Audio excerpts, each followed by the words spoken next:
નમસ્કાર વિદ્યાર્થી મિત્રો, આજે આપણે જોવાના છે ધોરણ નંબર 7 માં આઈડિયલ ની અંદર હિન્દી વિષયનું સોલ્યુશન। તો વિદ્યાર્થીને નમ્ર વિનંતી છે કે જો તમે પ્રથમ વખત અમારો ચેનલ તમે જોઈ રહ્યા હો તો ચેનલને સબસ્ક્રાઇબ કરવાનું ભૂલશો નહીં, કારણ કે ચેનલની અંદર અમે અવનવા વિડિયો લેક્ચર મૂકતા હોય છે, તેમજ આઈડિયલના પણ પેપર સોલ્યુશન કે વિડિયો લેક્ચર અમે જે તે વિષયના આપણે મૂકતા હોય છે, તો તમે તે નોટિફિકેશન દ્વારા તમને મળતા રહે। ને આજનું આપણે સોલ્યુશન ચેપ્ટર નંબર 1 ચિત્ર કે સંગ સંગ માં આપણે શરૂઆત કરીએ। તો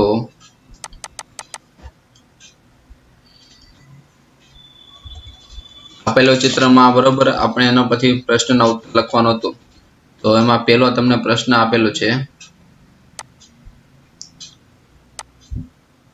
गुब्बारे हवा में क्यों उड़ रहे। बराबर आ चित्र में जो क्या फुगा है ते हवा में केम उड़ी रहा है, अंदर गैस भरेलो એટલે કે જવાબ લખવાનો છે गुब्बारे में गैस भरी है इसलिए वे हवा में उड़ रहे हैं।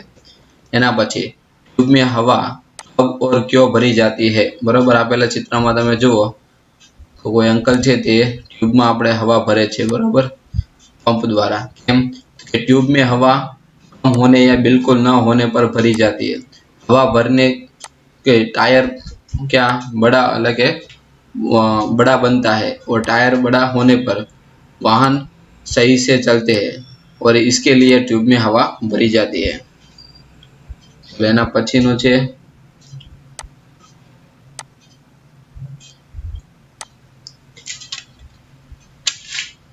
कि चित्र में कुत्ता मुंह लटका कर क्यों लेटा हुआ है, कि कुत्ता आराम कर रहा है इसीलिए वह मुंह लटका कर लेटे हुआ है। उसके बाद दिन यानी फूल सब्जियां बेचने वाला कहाँ कहाँ जा सकता है, तो वो बेचने के लिए घर घर और गली मोहल्ला में जा सकता है। रिक्शे में एक ही यात्री क्यों बैठा है, कि रिक्शे में एक ही यात्री बैठा है क्योंकि रिक्शे वाले को कोई अन्य सवारी नहीं मिली है। चलो हवे एना पछीनो तमने आपेलू छे चित्र, एमां आपणने बीजो सवाल पूछ्यो तो टायर क्यों फट जाता है। बराबर अहीं तमे जुओ तो टायर फाटी जाय छे, केम तो कि टायर में अधिक हवा भरवाने के लिए वजह से वह फट जाता है। एना पछी टायर फटने के बाद लोगों पर क्या असर होता है। टायर फटने के बाद लोगों का सामान बिखर गया और मोची रास्ते पर आ गया और गुब्बारे पण गिर गए। चलो एना पछीनो आपणने आपेलुं छे टायर फटने का असर किन किन पर नहीं हुआ, तो टायर फटने का असर वहां से गुजरने वाले वाहनों पर नहीं हुआ। एना भाई मोची क्यों रास्ते पर आ गया, तो कि मोची टायर फटने की आवाज से डर कर रास्ते पर आ गया। रबर से कौन कौन सी चीजें बनती है, तो रबर से टायर, गेंद, रबर बैंड और पेंसिल। बराबर उस पेंसिल से लिखा हुआ मिटाने के लिए रबर जैसी चीज, रबर में से चीज बने जाती है। चलो एना पछीनो तमने अहींया एक चित्र आपेलुं छे, आ बंनेमां तफावत કેટલો છે તમારે રાઉન્ડ કરીને તમારે દર્શાવવાનો છે। બરાબર તો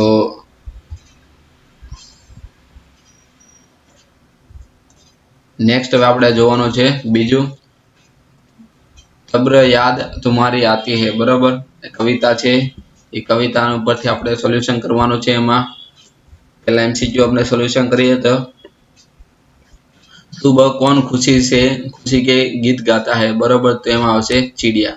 दुनिया पर कौन मुस्कुराती है। बराबर दुनिया कौन मुस्काती है, तो एमां जवाब आवशे कलिया। कलिया दुनिया पर कब मुस्काती है, आवशे सुबह में। वर्षा ऋतु में बूंदे कैसे गिरते हैं। बराबर छम छम। कैसी हवा मस्ती ठोकर लाती है, तो एमां आवशे ठंडी हवा। रिक्त स्थान एटले खाली जग्या पूर्ण करवानी छे। एमां पहेलुं खुशबू की लहरें सुबह को घर से बाहर आ दौड़ लगाती है। बीजू जब छम छम बूंदे गिरती है बिजली चम चम कर जाती है।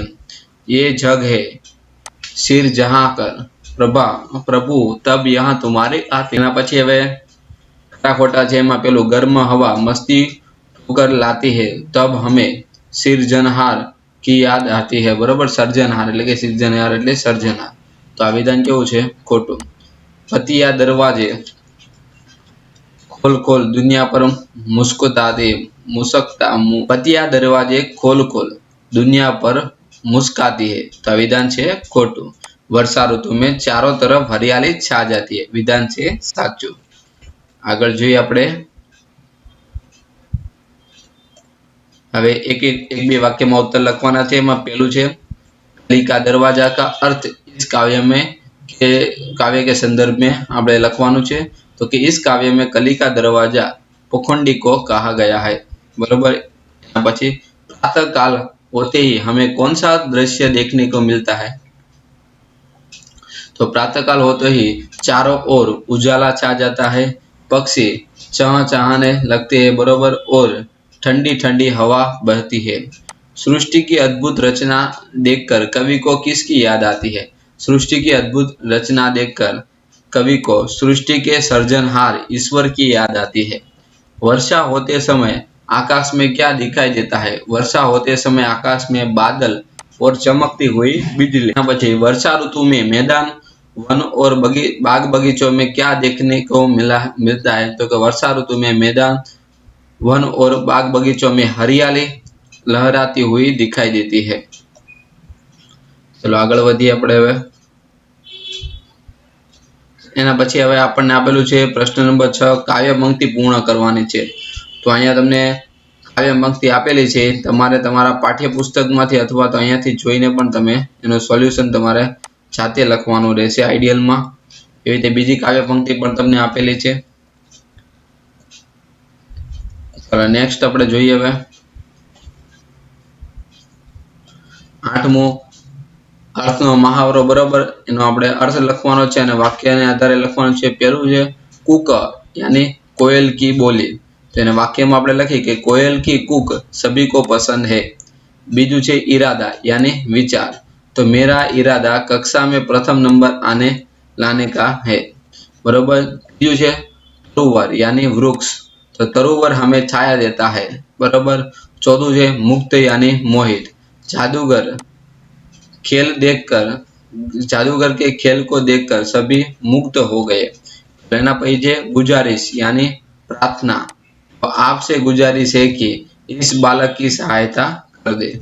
चलो हवे एना पछी तमने आपेलुं छे प्रश्न नंबर 9 के नीचे दिए शब्द को उचित क्रम में रखकर अर्थपूर्ण वाक्य बनाए। बरोबर। अहींया तमने शब्द तो आपेला छे पण तमने शब्दना क्रम आम तेम छे એટલે આપણે વ્યવસ્થિત ગોઠવી અને અર્થપૂર્ણ વાક્ય લખવાનું છે। તો એમાં પહેલું वाक्य आ रीते बनशे जल ही जीवन है। बीजा वाक्य में फूलों में रंग कौन भरता है। तीजा में बादल में बिजली क्यों चमकती है। चलो वचन परिवर्तन करवानुं छे। एमां